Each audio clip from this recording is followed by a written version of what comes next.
Good evening and thank you for joining us for KREM 2 News 10 at 10, where we give you more news in less time.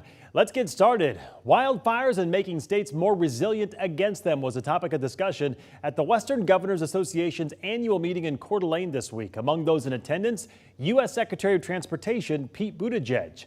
I had the chance to interview him today, and I asked him about what the Biden administration is doing to help improve Washington and Idaho's infrastructure and make it more resistant to extreme weather. From wildfires to floods to mudslides, natural disasters are costly, disruptive, and a growing concern in states across the West. All topics U.S. Transportation Secretary Pete Buttigieg says he discussed at the Western Governors Association's annual meeting in Coeur d'Alene today. I'm just curious your message to the governors at the meeting in Coeur d'Alene.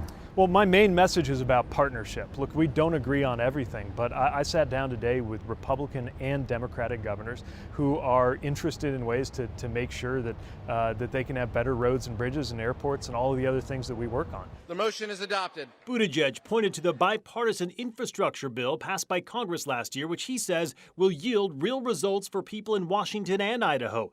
Both states are getting billions to improve highways and millions to work on aging bridges. He also pointed out federal funding is helping to pay for a terminal renovation project at the Spokane International Airport and a new terminal at the Pullman-Moscow Airport. Places that actually need entire new terminals and have needed that for a long time haven't been able to do it because they didn't have the money. Now, with President Biden's package, we're actually getting it done. But Secretary Buttigieg says the pressing topic in Coeur d'Alene was making infrastructure more resilient to things like wildfires and extreme weather. So what we're doing is thinking about resilience instead of just putting things back the way they were.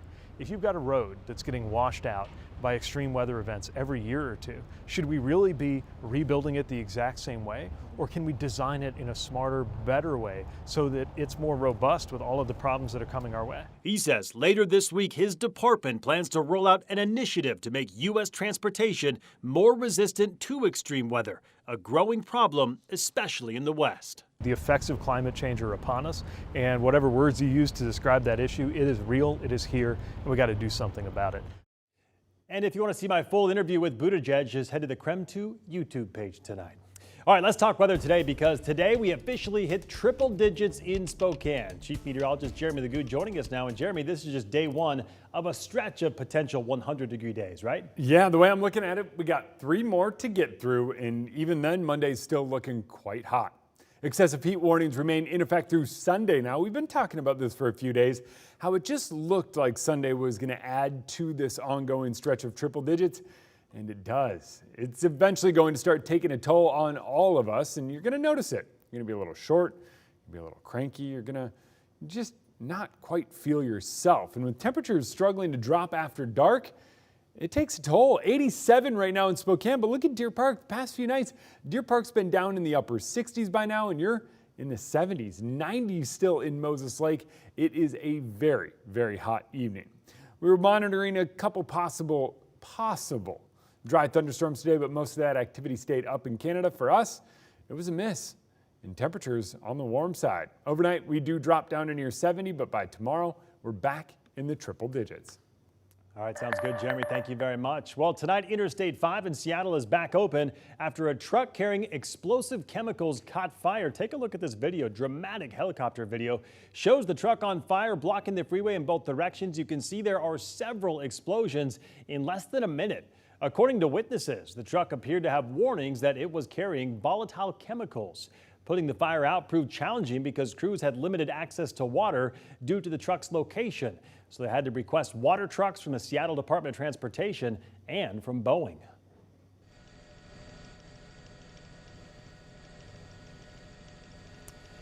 Well, Seattle's Catlemet Ferry had a hard landing this morning, causing damage to cars and significant damage to the ferry itself. It collided with what is called an offshore dolphin, which is a terminal structure that helps guide boats into the dock. Thankfully, no one was hurt. And now to our night beat with a quick look at the day's top stories. And our other top stories tonight, court documents reveal more about the drive-by shooting suspects who shot a Spokane police officer last month. Investigators say they found a cell phone they say the suspects used to record the shooting. Court documents show investigators got a search warrant for the suspect vehicle and found 2 cell phones. One had photos of the 2 suspects posing with firearms similar to the guns found in the car. The second cell phone had a video recording of the actual shooting. In the transcript of the video, the suspects are heard saying they were in Spokane police hangout area. Then 7 small caliber shots were heard on the video. Shortly after this, the transcript shows one of the suspects asks if they got the shooting on video. Detectives also monitored phone calls the suspects have made from the Spokane County Jail since their arrest. In one conversation, the suspects told someone he, quote, tried to shoot at every cop he saw, unquote. In another phone call, the victim of the initial shooting told one of the suspects he was trying to get enough money to bail him out of jail. The suspect responded, if you get me out, I can do it again. It's not clear what he's referring to when he said do it again. The 2 suspects now face several additional charges along with that initial murder charge. The man who murdered a Newport teen nearly 2 years ago was sentenced to more than 18 years in prison. Riley Hillstad was found guilty last month of 6 charges related to the death of Jason Fox, including second-degree murder. Fox's body was found in an isolated area near Newport back in October of 2020. Hillstad took the stand today and apologized to Fox's family for what happened to Jason, but said it was not an admission of guilt. Another suspect in the case, Claude Merritt, was also sentenced to nearly 28 years in prison for murder and kidnapping. Essentially, every child born in the Spokane region would have access to higher education, be it a 4-year university, a trade school, something.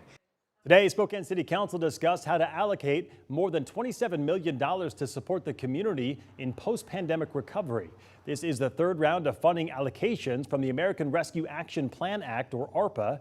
Today's meeting was only a study session for council to discuss how the current proposed allocations would work. The list includes an offer of $1.5 million in grants to community centers, $5 million each to higher education, small business recovery, and a municipal justice center.